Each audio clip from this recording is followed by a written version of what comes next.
Redites-moi l'histoire. Redites-moi l'histoire. Redites-moi l'histoire de l'amour de Jésus. Amen, amen. Redites-moi l'histoire de l'amour de Jésus. Que la paix et la grâce du Seigneur Jésus-Christ soient avec nous. Nous sommes là ce matin non seulement pour glorifier le nom de Dieu notre Père, mais aussi pour recevoir de plus en plus sa présence dans nos cœurs, dans nos vies. Et aussi pour apprendre comment bien fonctionner avec tout ce qu'il nous a donné. Je vais revenir sur un sujet que j'ai abordé récemment. Nous allons lire pour cela dans Genèse chapitre 1er. Genèse chapitre 1er, juste quelques versets. Il dit au commencement, Dieu créa les cieux et la terre. Nous avons cette certitude que les cieux que nous voyons et la terre sur laquelle nous vivons a été créée par Dieu. Il nous dit que, verset 2, la terre était informe et vide. Et il avait des ténèbres à la surface de la terre, de l'abîme, et l'Esprit de Dieu se mouvait au-dessus des eaux. Et Dieu dit que la lumière soit, et la lumière fut. L'Esprit de Dieu se mouvait au-dessus des eaux. Et je voudrais bien faire remarquer que là où il n'y avait rien, il n'y avait pas rien, puisqu'il y avait l'eau, il y avait l'Esprit de Dieu qui se mouvait, l'Esprit de Dieu en mouvement. Et si je devais donner un titre à ce message ce matin, je dirais l'Esprit de Dieu en mouvement. Je dirais aussi sur l'eau. Mais c'est pour dire que dans nos vies de croyants en Jésus-Christ, dans nos vies chrétiennes, il ne faut pas nous laisser transformer en religieux. Nous ne sommes pas des religieux, nous ne sommes pas là pour pratiquer une religion. Il faut demeurer disciples de Jésus-Christ. La religion, c'est un cadre parfaitement humain. Un cadre que les humains ont établi pour exercer non seulement leur foi, mais pour diriger aussi la foi des autres. Pour faire en sorte que certaines choses se passent comme souhaitent les autorités ou comme souhaitent les créateurs des religions. Or, Jésus-Christ n'est pas un créateur des religions. Jésus-Christ est un sauveur, un maître. Jésus-Christ n'a pas laissé derrière lui des religieux, mais il a laissé des hommes et des femmes qui étaient ses disciples. Et il a même dit que ceux-là feront les mêmes choses que lui. Il a même dit qu'ils en feront de plus grandes. Parce que lui, il s'en va au Père et il va leur envoyer le Saint-Esprit. Qui signifie que Jésus voulait faire comprendre que nous avions pour mission non seulement de continuer son œuvre, mais même de développer cette œuvre et d'apporter même des choses. Il dit, ils feront même de plus grandes. Donc, en tant que disciples de Jésus-Christ, nous ne devons pas être bornés. En disant, nous sommes bornés devant nous là dans le tunnel, on regarde ni à gauche ni à droite, on fonce la tête baissée, selon ce que nos chefs religieux nous ont dit. Nous devons plutôt passer beaucoup de temps à chercher à comprendre les paroles de Jésus-Christ. Jésus-Christ même, à un certain moment, a reproché à ses disciples, mais vous aussi, vous êtes sans intelligence, vous ne comprenez pas. Tandis que les religions vont nous dire, écoutez, obéissez sans comprendre. Jésus-Christ dit, écoutez et comprenez. C'est ça la différence. Les religions ne nous demandent pas de comprendre Jésus. Ils nous demandent d'obéir à leurs dogmes. Et si quelqu'un décide de ne plus obéir à tel dogme, qu'est-ce qui se passe? On l'éjecte. On dit que c'est un rebelle. Ces religieux savent même devenir méchants, médisants. Ils vont appeler d'autres pour dire, attention, un tel, il ne rentre pas dans nos dogmes, il ne veut pas faire comme nous. Or, nous avons chacun une âme personnelle, d'accord? Chacun de nous a des degrés de compréhension différents. Le but de nos réunions, c'est que nous mettions ensemble les différents degrés de compréhension que nous avons. Il y a telle chose que je n'ai pas bien compris. Et toi, tu l'as bien comprise. Tu vas m'expliquer. Nous allons grandir ensemble. Mais pour cela, il ne faut pas dire. Ici, il y a un patron. Tout le monde doit se soumettre, obéir à ce qu'il dit. Personne ne doit dire le contraire. Et c'est ça qui se passe dans la religion.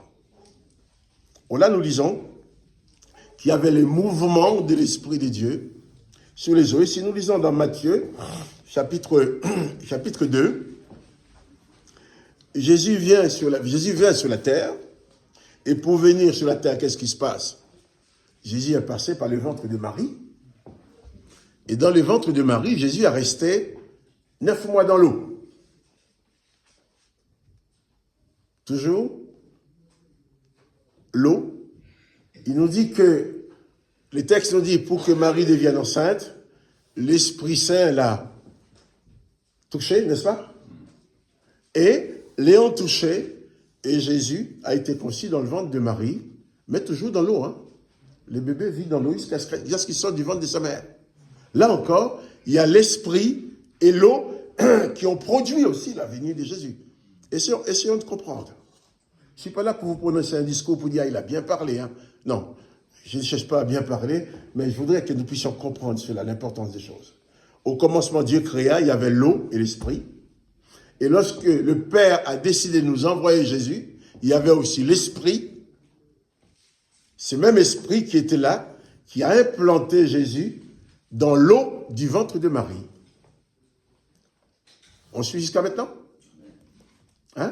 Donc, toujours l'Esprit et l'eau. Et ensuite, Jésus arrive.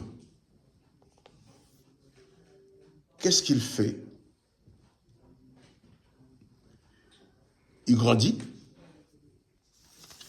comme tous les enfants. Et que va faire Jésus? Tandis que Jésus était enfant, il était jeune, il y a son cousin Jean-Baptiste qui est né de sa tante, qui est né aussi, de la même famille. Le cousin de Jésus, Jean-Baptiste, a commencé à baptiser les gens. Baptiser les gens, dans quoi? Dans l'eau. Et alors, dans Matthieu chapitre 3, verset 13, Jésus vint de Galilée au Jourdain vers Jean pour être baptisé. Mais Jean s'y opposait en disant, c'est moi qui ai besoin d'être baptisé par toi, et tu viens à moi? Jésus lui répondit, laisse faire maintenant, car il est convenable que nous accomplissions ainsi ce qui est juste. Jésus n'avait pas besoin d'un baptême. Mais Jésus a voulu passer par ce baptême d'eau pour bien nous montrer l'importance des choses. Pour bien nous montrer que nous aussi, nous devons passer par ce baptême d'eau. Jésus conçu dans l'eau du corps de Marie. Jésus demande le baptême d'eau. Et qu'est-ce qui va se passer? Il dit, et Jean ne lui résista plus. Dès que Jésus y était baptisé, il sortit, dès que Jésus y était baptisé, il sortit de l'eau. Et voici les cieux s'ouvrirent. Et il vit l'Esprit de Dieu descendre comme une colombe et venir sur lui. Et voici une voix fit entendre des cieux ces paroles. Celui-ci est mon Fils bien-aimé, en qui je mis toute mon affection. Là, dans cette scène du baptême de Jésus, nous voyons exactement la scène de la création. L'Esprit de Dieu se mouvait au-dessus des eaux, et Dieu dit, Dieu donne sa parole. Et là, nous avons Jésus qui est baptisé dans l'eau. Jésus sorti de l'eau, qu'est-ce qui s'est passé? L'Esprit de Dieu s'est matérialisé en colombe pour venir se poser sur lui. Encore, nous avons là les cadres du commencement, l'esprit, l'eau et la parole, la voix du Père se fit entendre. Celui-ci est mon Fils bien-aimé en qui j'ai mis toute mon affection. Et Jésus va continuer ensuite, va continuer son travail. Et un jour, il va faire son premier miracle dans les noces de Cana. Jésus fait inviter aux noces avec sa maman. Les gens ayant manqué de vin, ils sont allés vers la maman pour lui dire, bien, ils n'ont pas de vin. Jésus va dire, mais femme, en sorte, tu n'as pas d'ordre à me donner, mon heure n'est pas arrivée, il n'y a rien entre nous dans ce cadre-là. Tu es ma maman, mais par rapport à mes relations dans l'œuvre de mon ministère, tu n'as pas à me commander. Néanmoins, cette femme intelligente va dire aux serviteurs quand même s'il dit ça, faites ce qu'il vous dira. Utilise sa parole. Là encore, la parole. Et qu'est-ce que Jésus va dire, encore avec la parole? Remplis ce vase d'eau. Et tous les parcours de Jésus, de la création jusqu'à Jésus, le Dieu créateur n'a pas changé de formule. Il n'a pas changé de modèle. Pour créer le monde, l'esprit, l'eau et la parole. Pour la naissance de Jésus, l'esprit vient dire à Marie, tu es bénie. Il dit Marie, je te salue Marie, à qui une grâce a été faite. Il n'a pas dit pleine de grâce. Une grâce a été faite. Donc, le Saint-Esprit et la parole viennent installer le fœtus de Jésus dans l'eau du corps de Marie. Hein? On va essayer de bien suivre. Hein? On a toujours l'esprit, l'eau et la parole. L'ange qui va parler à Marie, et c'est à partir de la parole de l'ange qui s'adresse à Marie que Jésus va se trouver implanté dans l'eau du corps de Marie. Et Jésus lui-même, comme j'ai dit, va aller vers Jean-Baptiste pour être baptisé d'eau. Et quand Jésus sortit de l'eau, qu'est-ce qui s'est passé? Il est là en présence de l'eau. Il y a l'Esprit de Dieu qui vient aussi sur Jésus. Les mêmes éléments que la création. Et ensuite, le Père qui donne sa parole, celui-ci est mon Fils bien-aimé en qui j'ai mis toute mon affection. Et Jésus va faire son premier miracle en transformant quoi? De l'eau en vin. L'esprit de Jésus était là, l'eau était là, et Jésus a donné sa parole. Les trois éléments sont encore présents, n'est-ce pas? Il y avait l'eau, il y avait l'esprit de Jésus, et Jésus donne sa parole. Et le miracle s'est accompli. Et pour cela, je voudrais qu'aucun de nous n'oublie que chacun de nos corps est composé de plus de 80% d'eau. Et particulièrement le cerveau humain. Si le cerveau est en panne, le corps ne fonctionne plus. Mais le cerveau humain, c'est la partie du corps qui contient le plus grand pourcentage d'eau. Dans un cerveau, il y a 90% d'eau et le reste d'autres matières. Qui fait que Dieu fonctionne toujours avec l'eau, l'esprit et la parole. Jésus fait ce miracle aux noces de Cana et les gens ont pu boire ce vin que Jésus a fabriqué en quelques minutes ou quelques secondes, je ne sais pas, était meilleur que les vieux vins qui avaient 20 ans, 30 ans. Jésus a maîtrisé le temps au point de faire vieillir ce vin en quelques secondes.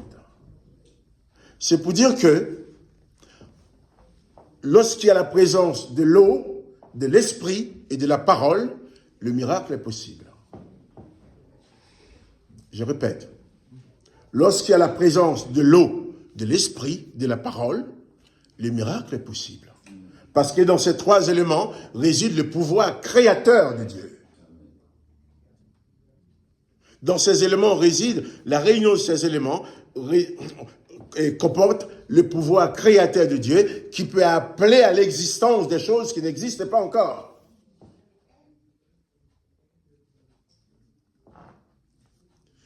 Et je reviens sur nos personnes. Chacun de nous, nos corps est composé d'eau. Et aussi, nous qui avons reçu Jésus-Christ dans nos vies, nous avons reçu l'Esprit de Dieu dans nos vies, n'est-ce pas? Hein? Et en plus de l'eau de nos corps et de l'Esprit du Christ que nous avons reçu, nous avons la parole du Christ. Si nous vivons en pleine conscience de cette position, de cette situation, eh bien nous allons voir, tout deviendra possible. Comprenons bien. Dieu lui-même fonctionne avec l'esprit, l'eau et la parole. Et Dieu le Père a dit, faisons l'homme à son image. Donc, tu as l'image de Dieu en toi. Si tu apprends à fonctionner selon la même méthode que Dieu, ben tu vas pouvoir faire de grandes choses. Les scientifiques qui disent que le cerveau humain est utilisé à une très faible proportion du cerveau qui est utilisé. Mais le reste n'est pas utilisé. Moi, je ne suis pas scientifique. Mais il y a beaucoup de scientifiques qui sont venus confirmer le pouvoir de l'eau dans la création. Jésus-Christ, après sa mort, dans Actes chapitre 2 ou 1er, va dire à ses disciples, ne vous éloignez pas de Jérusalem, mais attendez ce que le Père a promis, le Saint-Esprit. Et ses disciples, qui ont tous été baptisés d'eau, qui ont tous un corps à plus de 80% d'eau, avaient reçu la parole de Jésus-Christ. Mais il leur manquait un élément. Jésus-Christ n'a pas voulu qu'ils aillent sur le terrain travailler avec deux éléments et sans l'autre élément. Il a dit, attendez ce que le Père a promis, car vous allez être baptisés du Saint-Esprit et du feu. Et qu'est-ce qui s'est passé? Les disciples ont attendu. Combien de jours? Combien? Combien de jours? Oui, une dizaine de jours, je pense. Bon, on ne va pas se battre pour une histoire de jour, on n'est pas un jour près. Mais le Saint-Esprit est venu. Et lorsque le Saint-Esprit est venu sur eux, le miracle s'est produit. L'arrivée du Saint-Esprit dans la vie des disciples a effacé la malédiction de Babel. À la tour de Babel, l'Éternel a dit, divisons-les pour qu'ils ne réussissent pas. Sinon, on nous les laissons faire, ils vont réussir dans leurs entreprises, alors il a divisé. Il a fait en sorte que personne n'arrive à comprendre l'autre, tout le monde est divisé. Je ne vais pas rester longtemps là-dessus, mais Jésus, dans Jean 17, va prier, Père, faire qu'il soit un, qu'il ne soit plus divisé, qu'il soit un comme nous, qu'il soit un, qu'il soit un. Et là, Jésus a fait le contraire de Babel, au point que tous les peuples qui étaient là, qui ne pouvaient pas se comprendre, quand le Saint-Esprit intervient, tout le monde a pu comprendre. Chacun entendait parler dans une langue, dans leur propre langue. Au point de dire, mais ces gens-là sont tous des Galiléens. Comment ça se fait, ils parlent la langue de tout le monde? Et ce ne sont pas des gens qui ont fait des hautes études pour dire, ils connaissent beaucoup de langues. Jésus a effacé. Là où l'Éternel a divisé pour que les gens ne se comprennent pas, Jésus a réuni pour que les gens se comprennent. Et là aussi, les disciples ont reçu le troisième élément qui leur était nécessaire. Ils avaient les baptêmes d'eau, ils avaient l'eau de leur corps, ils avaient la parole du Christ, mais il leur manquait l'esprit. D'ailleurs, il y a un passage où quand Jésus allait envoyer les disciples en mission, ils n'avaient pas encore reçu le baptême du Saint-Esprit. Pour ne pas les envoyer dans le manque de cet élément, Jésus a soufflé sur eux disant, recevez le Saint-Esprit. Il leur a donné une dose qui leur permettait d'aller faire le travail. Or, toi et moi, nous sommes là tout simplement parce que nos cœurs, nos âmes ont été touchés par la parole de Dieu, par les paroles. Nous avons donné nos vies à Jésus-Christ.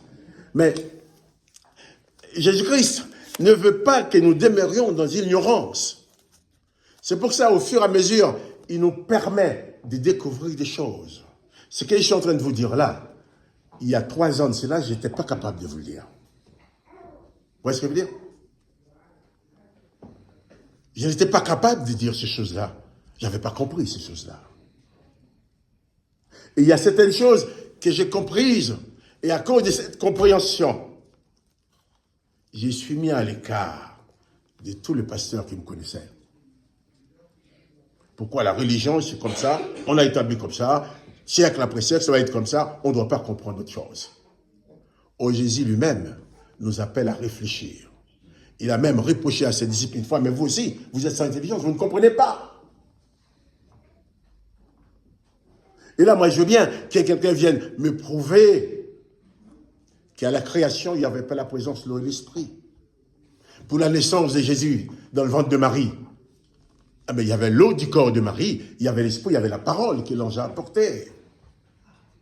Pour le baptême de Jésus, il y avait l'eau du Jourdain. Il y avait l'esprit du Père qui est descendu sur Jésus dans l'eau. Et aussi la parole du Père qui a été prononcée. Pour les noces de Cana, pourquoi le premier acte c'était de l'eau? Il y avait l'eau, il y avait l'esprit de Jésus-Christ, il y avait la parole de Jésus-Christ. Et l'apôtre Pierre, on parle souvent de lui, disant c'est celui qui a régné le maître, c'est le lâche là, qui a eu peur, qui a régné le maître, qui n'a pas pu prendre ses responsabilités. Il a régné Jésus. Beaucoup de gens critiquent Pierre pour cela. Mais Pierre avait le baptême d'eau, il y avait l'eau de son corps, il y avait la parole de Jésus-Christ, mais il n'y avait pas encore le Saint-Esprit. C'est Pierre qu'on qualifie de lâche le jour de la Pentecôte. J'imagine les chefs religieux, les pharisiens, les machins qui étaient en colère. Qu'est-ce qui se passe, ces gens-là? Qu'est-ce qu'ils font? Ils attirent l'attention de tout le monde. Qui c'est qui va se lever? C'est lui qui a dit, je ne connais pas Jésus devant une servante. Il va se lever devant la foule, les pharisiens, tout le monde qui est là, pour dire, vous l'avez crucifié. Le miracle de transformation de Pierre s'est produit parce qu'il y avait l'esprit, il y avait l'eau de son corps. Il y avait de la parole. Et vous me direz, mais nous, qu'est-ce qui se passe pour nous? Nous, les chrétiens d'aujourd'hui. Malheureusement, nous sommes souvent laissés embobiner dans les religions qui dit, ça c'est la doctrine de tel pasteur, c'est la doctrine de telle église. Bon, il y a un pasteur que j'ai rencontré quelque part qui m'a dit une fois, Marie-Joseph, est-ce que tu es revenu dans le droit chemin de la doctrine? Est-ce que tu cesses de prêcher ce que tu prêches? Tu viens dans la bonne doctrine maintenant?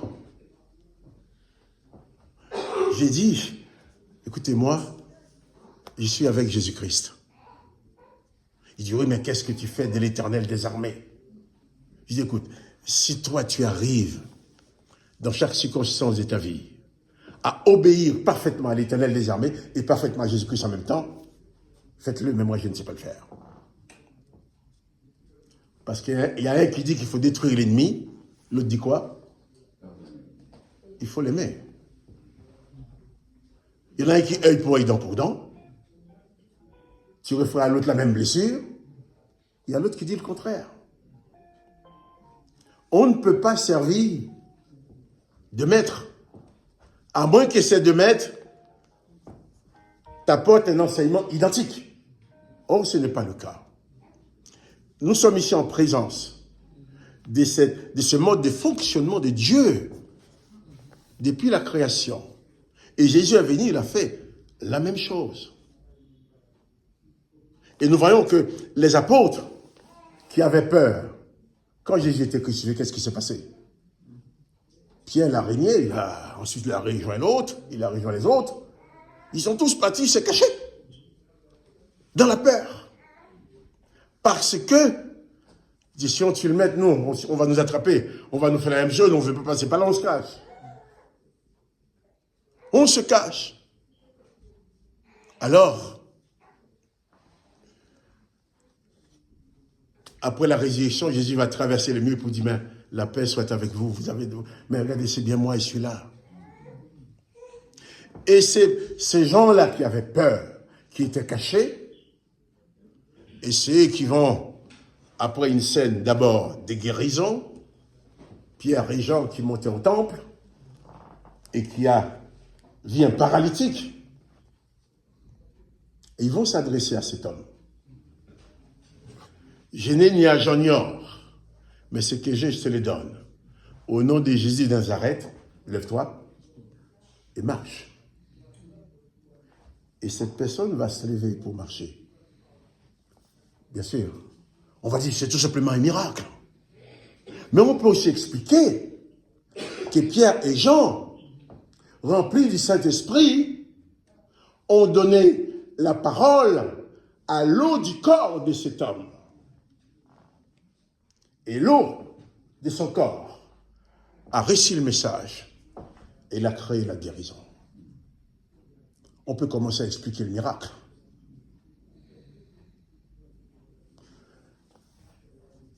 Qui fait, je vais dire par là que il est d'une extrême importance pour chacun de nous de profiter de ces choses que la science nous apporte comme de l'eau à nos moulins, comme on dit. C'est la science qui nous dit, moi je ne suis pas scientifique, mais c'est un scientifique qui nous dit que l'eau a des grands pouvoirs.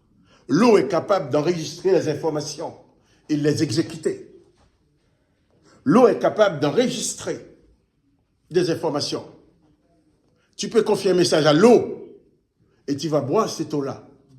Et l'eau, cette eau, avec la présence de l'Esprit Saint qui est dans ta vie, cette eau va accomplir le message dans ton corps. C'est la formule du miracle de Dieu.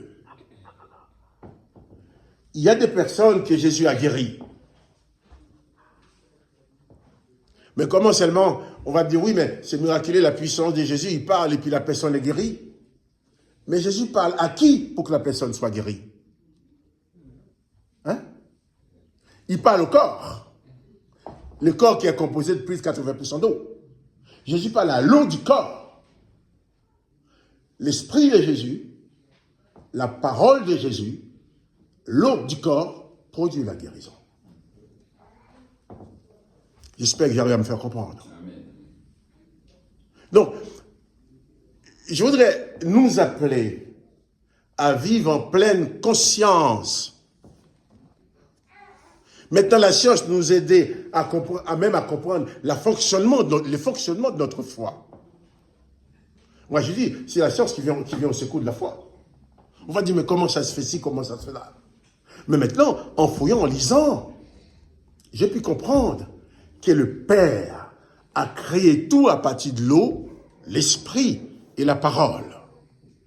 J'ai pu comprendre que Jésus a pris naissance dans le corps de Marie, avec l'eau du corps de Marie, avec l'esprit qui a couvert Marie et la parole de l'ange qui lui a dit, tu es bénie entre les femmes et tu vas. Et le miracle s'est produit. Je peux comprendre aussi que Jésus n'a pas dérogé à cette formule.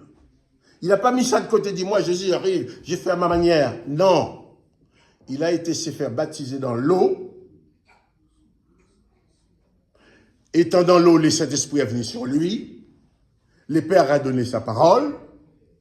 Et le miracle de notre grand Jésus s'est accompli. Et c'est alors que Jésus va commencer son ministère. Et il va commencer son ministère comment? En transformant de l'eau en vin par sa parole.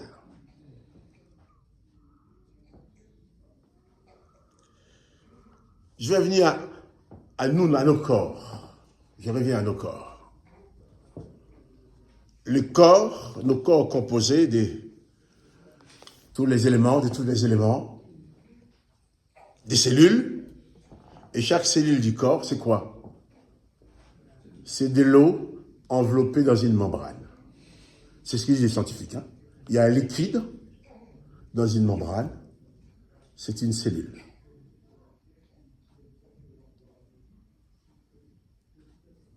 C'est pour ça, on dit 80%, une certaine partie du corps c'est 76% d'eau, mais le cerveau c'est 90%, le cœur, le foie c'est 76%.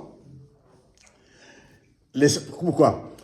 Pour que l'eau ne se mélange pas et s'évacue n'importe comment du corps, pour constituer le corps, eh bien, il y a des milliards de cellules ce sont des petites pochettes qui ont de l'eau dedans. Et c'est cette eau qui constitue ton corps. Et tous les jours, tu portes en toi cet élément-là de la création. Cet élément que Dieu utilise dans sa puissance pour la création. Ensuite, tu as donné ta vie à Jésus-Christ. Tu as reçu le Saint-Esprit. Donc, tu as déjà deux éléments. Les éléments de la création, les éléments du miracle, tu en as deux. Tu as l'eau, des cellules de ton corps, et tu as le Saint-Esprit. Maintenant, il manque quoi? La parole. Et maintenant, tu as la parole de Jésus-Christ, qui dit même, tu imposeras les mains aux malades et ils seront guéris, qui dit même que tu feras des miracles même de plus grands que ce qu'il a fait, mais seulement notre humanité nous empêche de croire à cette parole.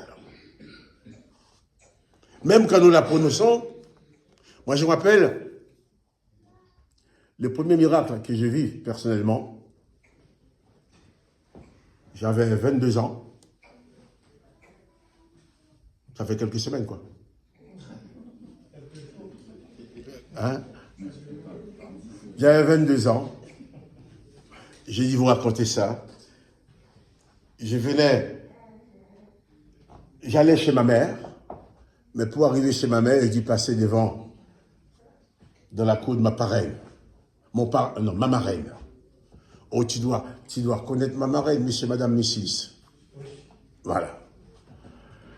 Et je passe, je vois son mari, Mrs, qui était là. J'ai dit, mais où est-ce qu'elle est ma marraine? Oh, la marraine, elle est très mal, ça fait 2 jours qu'elle couche, elle tremble. La fièvre, elle est très mal. Alors d'un coup, j'ai dit, ah, toute la rue, j'étais en train de prier, glorifier Dieu. J'étais en train de chanter. Hein? Je venais de Grussel, je montais dans les montagnes. Et puis, j'ai dit au mari, eh bien, ah bon, ma marraine est malade? Eh bien, je vais la guérir. Il me dit, ah bon? Tu es docteur maintenant? Ils n'ont pas dit tout, mais je vais prier, elle va guérir. J'arrive, j'ai pris la main de ma marraine qui était là en train de trembler. J'ai dit, ma marraine, disons, tu es malade. Allez, je vais te guérir. Au nom de Jésus, sois guéri. Je chasse cette fièvre de ton corps. Et puis je lâche la main. Quel fut mon étonnement. J'ai vu ma marraine qui fait ça. Hop, il balance ses draps d'un côté. J'ai dit, ah, merci mon fils, merci. Merci. Et ma marraine, c'est une femme de caractère, hein, pour ceux qui le connaissaient. Il s'est levé. Il a dit, ah, c'est bon. Allez, mon petit, je vais te faire du café. Allez, assieds-toi. Et puis son mari qui dit, mais tu l'as guéri? Je ne savais pas trop à quoi le répondre. Il dit, non, mais c'est pas moi qui j'ai prié Jésus.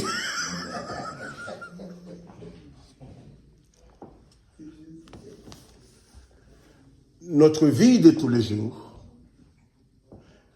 c'est ça qui devrait être notre vie de tous les jours. Seulement nous portons en nous les éléments. Nous vivons avec ces éléments dans nos vies, mais dans l'inconscience. Nous sommes comme des milliardaires qui ne savent pas qu'ils sont milliardaires. Alors ils se mettent au bord de la rue pour demander un morceau de pain. Vous voyez ce que je veux dire? Nous portons tout en nous. Nous avons l'eau de nos corps. Nous avons l'esprit de Jésus-Christ. Et nous avons la parole de Jésus-Christ. Lorsque Pierre et Jean ont dit à ces, lève-toi et marche. Eh bien, oui. Après, les gens disent, mais c'est pas possible, c'est Pierre et Jean qui ont guéri cet homme-là. Ce sont des gens du peuple, ils sont pas instruits, ils sont pas ci, ils sont pas ça. À la fin, les savants qui ne maîtrisaient pas ces choses-là voulaient les faire taire. On les a menacés. Nous ne voulons plus vous entendre parler en ces noms-là. Plus parler du nom de Jésus. Alors Pierre, qui avait peur devant la servante, va leur répondre, jugez-en vous-même. S'il est mieux d'obéir qu'à vous plutôt qu'à Dieu, nous obéirons à Dieu.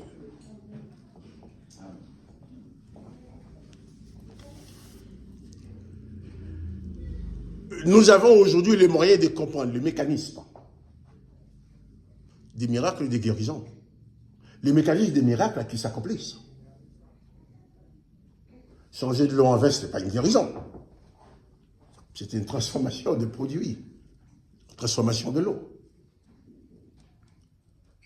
Mais souvent, quand nous prions pour nos frères et sœurs malades, oh Seigneur, nous t'en prions, t'en supplions, viens le guérir. Et nous nous trouvons comme dans la situation des gens qui sont venus à Jésus. Tu vois, Seigneur, les gens ont faim, là, il faut qu'ils rentrent chez eux pour manger. Jésus va dire, mais donnez-leur vous-même à manger. Vous êtes capable de le faire. Mais ils ne savaient pas qu'il était capable de le faire. Jésus leur a montré qu'ils étaient capables de le faire. Nous voyons quelqu'un de malade. Nous n'osons pas dire que nous pouvons le guérir. Ah, je vais prier pour toi. Tu pries.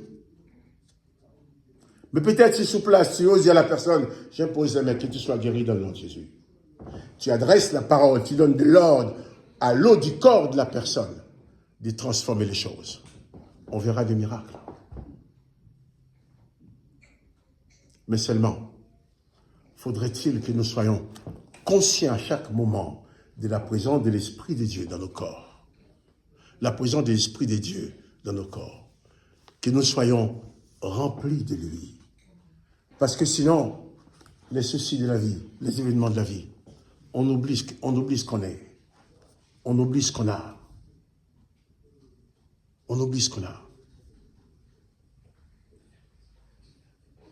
Des fois, dans le domaine purement matériel, hein, des fois il y a des choses que nous avons déjà à la maison, nous oublions qu'on l'a, on achète d'autres, c'est pas vrai? Et des fois on achète d'autres qui sont de plus mauvaise qualité. Et on dit, ah, et puis j'avais ça. Et nous faisons souvent exactement dans le domaine de la foi. Nous n'osons pas parler. Nous n'osons pas donner la parole aux autres. Nous n'osons pas commander aux événements.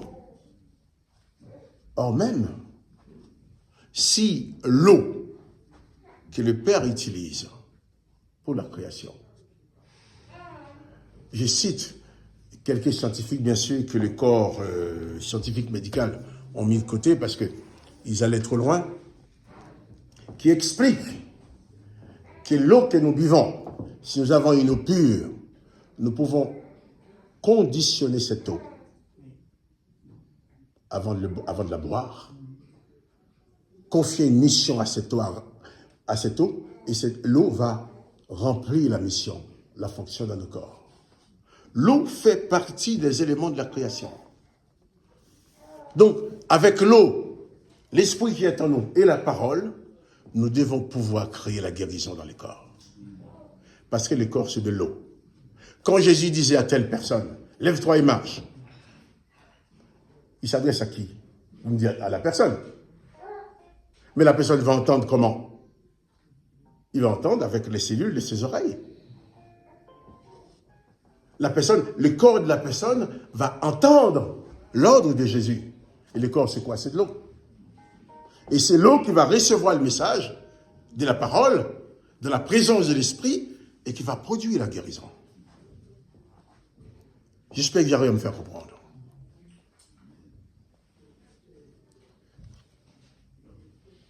Il est pour toi et pour moi d'une extrême importance de vivre en pleine conscience des choses-là, afin que nous ne trouvions pas dépourvus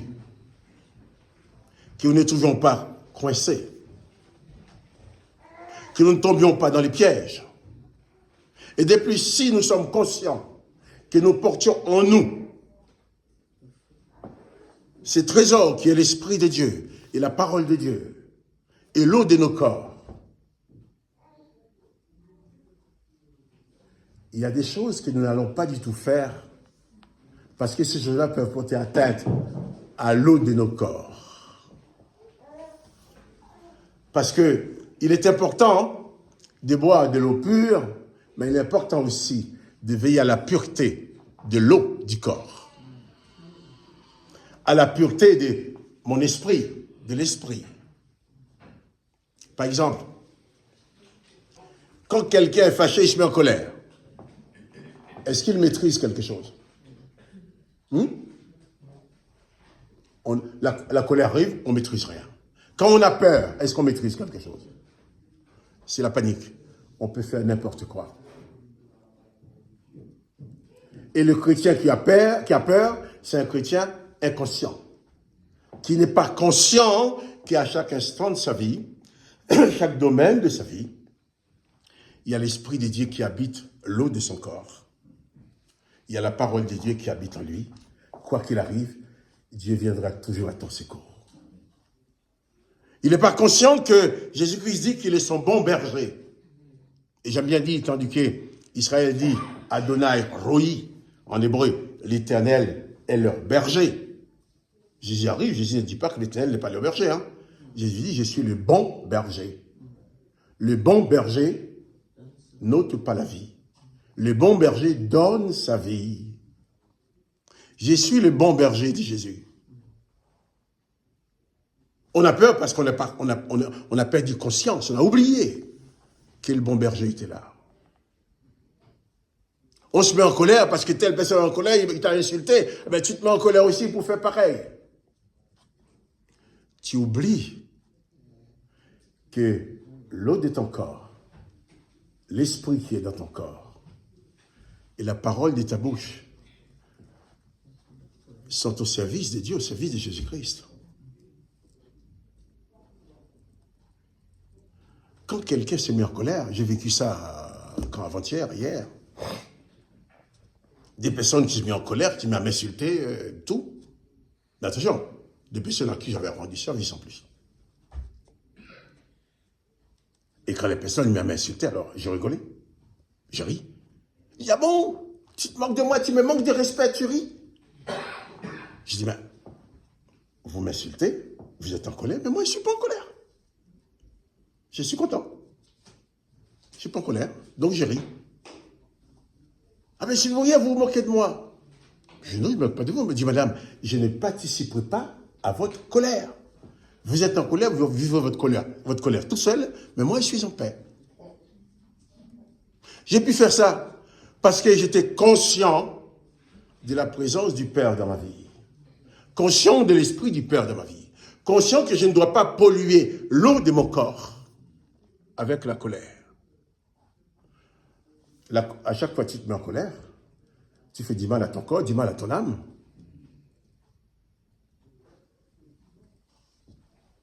Et d'ailleurs, Jésus, c'est ce qu'il a fait. Je crois que c'est dans Jean chapitre 10. Lorsque les gens voulaient lapider Jésus, Jésus va leur dire, j'ai accompli, je vous ai fait voir plusieurs bonnes œuvres.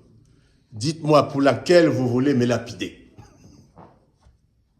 Ils ne pouvaient pas trouver des mauvaises œuvres de Jésus. Ils vont dire, oui, c'est pas pour une mauvaise œuvre, mais c'est même blasphème parce que tu te fais Dieu. Oui, on repose de Jésus d'être fils de Dieu, mais c'est sa réalité. Jésus savait qui il est, il sait qui il est. Toi, quand tu te trouves devant quelqu'un, quelle que soit la réaction de la personne, il faut savoir qui tu es. Et réagis face à toutes les situations selon ce que tu crois être. Quelqu'un m'insulte, moi je n'ai pas d'insulte dans mon cœur, pas d'insulte dans ma bouche. Je n'insulterai jamais la personne. Quelqu'un est en colère après moi, je ne me mettrai jamais en colère avec lui. Je vais le regarder plutôt avec pitié. Et vous savez, quand quelqu'un est vraiment en colère, toi tu n'es pas en colère, tu regardes, tu souris. Il dit, bon, tu te moques de moi, tu me ris au nez. Non, ce n'est pas ça. Je porte en moi les 3 éléments fondamentaux de la création. L'esprit, l'eau et la parole. Et avec ça, tu as aussi en toi, il faut réaliser que ça te procure également le pouvoir créateur de Dieu. Tu peux créer des circonstances par ta parole.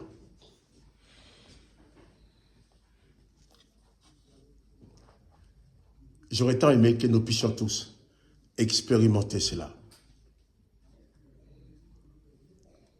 Tous nous connaîtrions la paix et nous pourrions être des distributeurs de paix. Bien sûr, quand tu veux être distributeur de paix, tu vis dans la grâce. Il y a tous les démons qui vont déchaîner les gens contre toi, qui vont les mettre en colère contre toi. Mais à toi de savoir faire face à la colère des gens sans te mettre en colère. Il y en a un qui m'a dit hier, en tout cas, Dieu va te punir. J'ai dit, écoutez, moi, je peux vous assurer, madame, Dieu va vous bénir. De beaucoup de bénédictions. Elle me dit, oui, mais moi, je mérite la bénédiction. J'ai dit, oui, mais vous allez être béni, madame. Moi, je vous bénis. Ah, moi, je vous bénis pas. Vous êtes maudit. Il faut que... Jésus-Christ dit, bénissez ceux qui vous maudissent. C'est aussi simple que ça. Quoique je pense qu'un autre jour, je reviendrai sur ces sujets, mais prenons conscience que nous avons tout en main, tout dans nos corps pour réussir. Je dis bien, avec la parole de Jésus-Christ dans ta vie, avec l'esprit de Jésus-Christ dans ta vie, avec le corps que tu as formé d'eau, vous avez les 3 éléments créateurs, vous avez tout pour réussir. Seulement Jésus a dit, tout est possible à celui qui croit. Et c'est là que des fois les bas blessent. Hein? On a du mal à croire. Ce qu'on ne voit pas, ce qu'on ne peut pas maîtriser complètement. Mais moi, je suis vraiment content que les scientifiques, sur les scientifiques qui m'ont aidé à comprendre ça. Ces scientifiques ne sont pas forcément des gens qui croient en Jésus-Christ, ils croient en Dieu. Eux, ils voient ça, ils ne vont pas parler de la création, ils disent bon, ils vont chercher pour savoir comment les choses, le Big Bang, les machins, comment les choses ont été créées. Mais moi, je sais que Dieu a créé, avec l'aide de sa parole, son esprit et de l'eau. Et toi aussi, tu es de l'eau. Donc, Dieu peut tout créer en toi. Quoique aujourd'hui, trouver de l'eau pure à boire, c'est extrêmement difficile. Parce qu'on nous donne comme l'eau, comme eau, c'est mélangé, rempli de produits chimiques. C'est du chlore, du javel, machin, plein de choses dedans. Cette eau-là n'a aucun rapport avec l'eau de la création. Mais même si vous buvez de l'eau, quelle que soit l'eau, priez sur cette eau avant de boire. Parle à l'eau. Ordonne, confie la mission à l'eau de faire quelque chose dans ton corps. Et il le fera.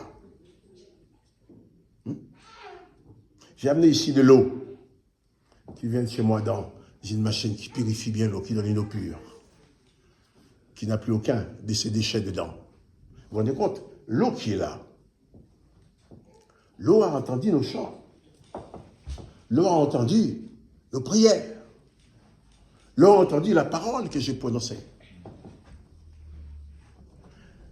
Je ne suis pas scientifique, mais les scientifiques nous disent que l'eau, c'est comme une bande d'enregistrement.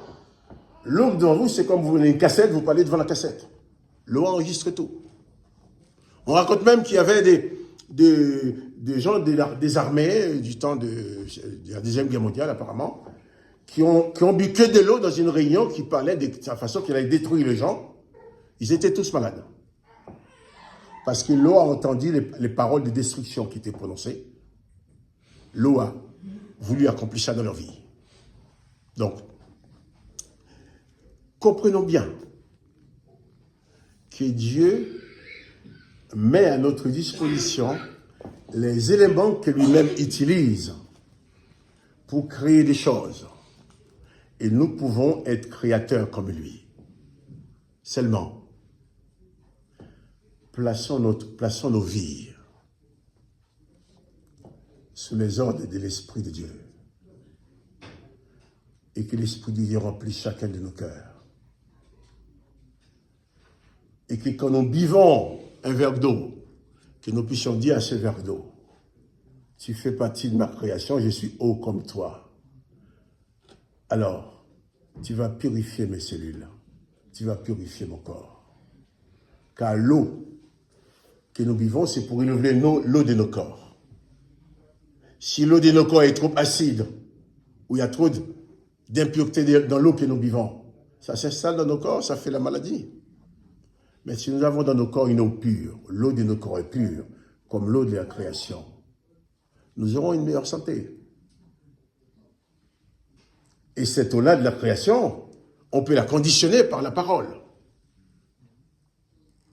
Des gens qui vont entendre ça, il y en a qui vont dire encore, ah, on l'a toujours dit, Marc-Joseph est en train de dérailler. Parce qu'il dit des choses qui ne font pas partie de nos doctrines. Mais les choses sont écrites. Dieu a fonctionné comme ça. Et j'espère qu'au fur et à mesure, Dieu va nous conduire à aller de découverte en découverte. Pour mieux comprendre les choses. Je me souviens de la Saïvana, qu'il y a certaines personnes qui comprennent. J'étais assis ici, là. Quand Ivana, quand il est mort, il est revenu à la vie. Elle est morte, il est revenu à la vie. Il commençait à parler à plusieurs personnes ici. Voilà, Jésus m'a dit de te dire ça, ça. J'étais assis dans le coin là. Et voilà, il fonce vers moi. Et toi, pasteur, voilà ce que Jésus m'a demandé de te dire.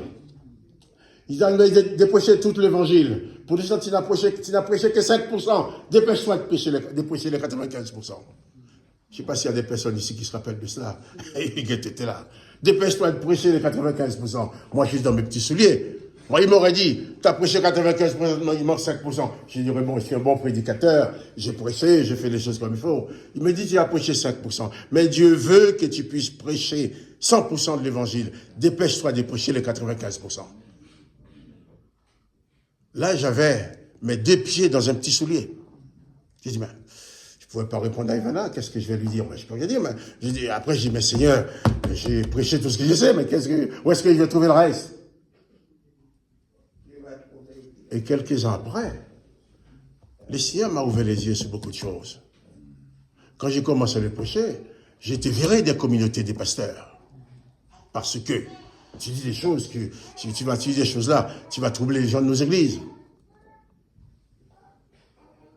Et là, le Seigneur m'a permis de comprendre, à l'aide des scientifiques aussi, m'a permis de comprendre ce fonctionnement de l'eau du corps. Tu as à tout moment, tu as le droit d'adresser la parole de Dieu à l'eau de ton corps. Car quand tu pries pour quelqu'un, pour qu'il soit guéri, eh bien, la personne entend la prière, entend tes paroles, mais c'est l'eau de son corps, de son cerveau, qui en résiste la parole et qui les met en pratique. Il y a un grand professeur qui a fait l'expérience, enregistre le son de l'eau à Paris, il l'envoie via l'ordinateur par email dans un laboratoire à Rome. Ils ont placé cette eau à côté d'une autre verre d'eau qui a écouté le même son. On a analysé l'eau. L'eau n'était pas pareille avant, mais ils sont devenus pareils. Le son. Donc l'eau enregistre. Apprenons à fonctionner tout simplement comme Dieu fonctionne. Utilisons la méthode de Dieu. Bien sûr, il y a des gens qui vont vous critiquer. On va dire, vous faites la magie, maintenant vous parlez avec l'eau. Dieu a parlé avec l'eau. L'eau est l'esprit, que la lumière soit. Dieu a tout créé avec l'eau. Et Jésus est venu. Il a tout fait avec l'eau. Donc, si d'ici le cible de Jésus-Christ, j'ai le droit de le faire. Mais seulement, je dis, garde ton eau dans la pureté. C'est vrai, tu peux boire une eau qui n'est pas pure. Mais toi, au moins l'eau de ton corps, garde-la dans la pureté. loin de la colère, loin du mensonge, loin de toutes ces choses qui polluent ton âme, qui polluent l'eau de ton corps. À chaque fois que tu te mets en colère contre quelqu'un, tu te mets une dose de pollution dans ton eau. Tu insultes quelqu'un, tu mets une dose de pollution dans ton eau. Il faut te dire, les gens qui vont vivre à côté de toi vont vivre leur vie, mais toi tu vas vivre la tienne, qui se fait une vie sans colère. Je ne dis pas qu'une vie toujours content. C'est pas parce que quelqu'un fait quelque chose qui ne me fait pas plaisir que je me mets en colère. Quelqu'un fait quelque chose, je ne suis pas d'accord. Mais je vais estimer que la personne, même si je ne suis pas d'accord, elle a le droit de faire ce qu'il fait. Ça me fait mal, je ne suis pas d'accord, mais je ne me mettrai pas en colère. Quand tu te mets en colère, tu ouvres une porte à l'ennemi qui va venir polluer l'eau de ton corps et qui ne sera pas en mesure de bien fonctionner. Beaucoup de gens sont malades parce qu'ils sont souvent en colère, ils sont anxieux, ils s'inquiètent toujours. L'inquiétude, ils ont peur, ils sont toujours en colère, ils insultent tout le monde, et puis on s'étonne qu'ils sont malades. Ils provoquent leur maladie. Il y a tel événement qui arrive dans ta vie, tu as peur, tu trembles, tu perds tes moyens. Est-ce que ça règle le problème? Non. Il faut regarder les choses en face. Pour dire, moi, Jésus-Christ est avec moi, la présence de Dieu est dans ma vie, rien ne peut arriver dans ma vie sans que ce soit la volonté de Dieu. Alors, je peux commander à cette situation. Je peux dominer la situation. Et en ce moment-là, les gens vont dire, ah oui, mais lui, c'est moi qui ne s'inquiète pas pour les gens, il ne s'inquiète pas. Non, si je peux aider quelqu'un, je vais l'aider. Je peux aider à quelque chose, je vais aider. Mais il faut bannir l'inquiétude. Jésus même a dit, ne vous inquiétez pas même de ce que vous allez manger demain, n'est-ce pas? Et l'apôtre Paul lui va dire aux Philippiens, ne vous inquiétez de rien, mais en toute chose, faites connaître vos besoins à Dieu par des prières, des supplications, des actions de grâce. Voilà. Par la parole. Il ajoute, et la paix de Dieu, qui surpasse toute intelligence, gardera vos cœurs et vos pensées en Jésus-Christ. Cette paix que Dieu te donne, cette paix dans laquelle tu peux t'installer, quand tu comprends ces choses, mais les autres ne vont pas le comprendre. On va dire que tu es insouciant, on va dire que tu es fou, mais toi tu es dans la paix parce que tu sais que tu as un bon berger. Que le nom de Jésus-Christ soit béni. Et je souhaite vraiment que chacun de nous prenne soin de l'eau de son corps. Et ne vivez pas n'importe quelle eau. Si vous arrivez chez quelqu'un qui est toujours en colère, qui insulte les gens, ne bois pas son eau. Vous arrivez chez quelqu'un qui est fâché, ne bois pas son eau.